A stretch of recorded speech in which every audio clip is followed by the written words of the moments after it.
Hey everybody, I'm Blue, and today we are back to the alphabet challenge starting with the letter N. And I'm gonna be reaching real far back for this one. We're gonna talk about X-Men.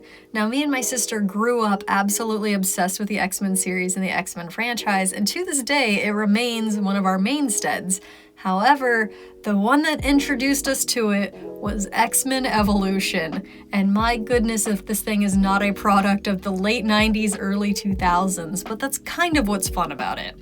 And there's nothing more fun about it than Nightcrawler, who I gotta say is a character that back in the day gave me so much whiplash. Here he was in X-Men Evolution as this over-the-top, fun-loving individual, almost party animal-esque, but a little bit more on the responsible side than that, but only a little bit.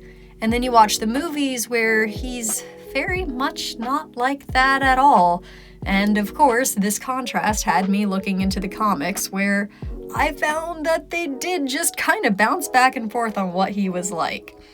I think I prefer the fun-loving, chaotic bugger that we got in this show, which I was more than happy to try my hand at drawing. And why not just have him hanging around upside down? He's a wall crawler after all, gotta get the best point of view.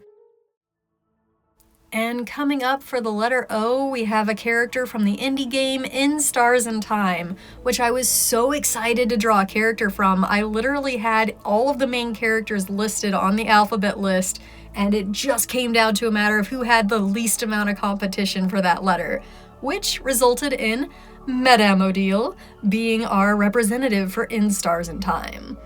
In Stars and Time is a time loop RPG adventure where you are going through the last days of an RPG party's journey to defeat the evil king, the big bad guy that they've been waiting to do all this time.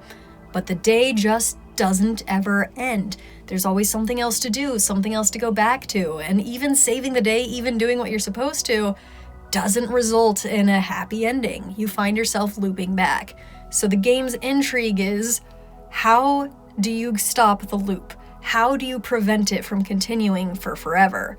And all of the characters are so well written and so charming and so lovable. And Madame Odile, with her I can catch things that nobody else can catch sort of demeanor, I'm just a sucker for that anyways, and put it on an older character, so good, and I really enjoyed her, and I cannot recommend this game enough.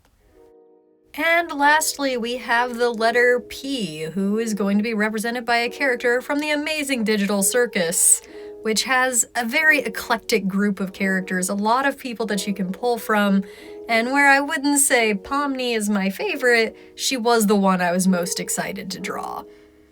And I'm gonna break the format just a little bit here to say, oh my gosh, these last 2 episodes of The Amazing Digital Circus have completely blown my mind. This whole time I've been asking the show to just kind of slow down, let the characters breathe. I want to know these characters, I want to like them. And boy, if they didn't take that message to heart, as they finally took the time to slow down and flesh out the characters. And then turn around and let them have a little fun, let them blow off some steam. But it's never as simple as that. And poor Pomni, for having just met all of these guys, sure has a lot she's been dealing with, doesn't she? And there we have it. There is NOP of the Alphabet Challenge. And having gone over the halfway point of this challenge, I've decided I'm gonna update these videos just a little bit more frequently until it's done. So I'm planning on uploading either this Friday or Saturday. I'm not sure exactly when yet, but I guess we'll both be surprised when it happens, right? And until that time, later!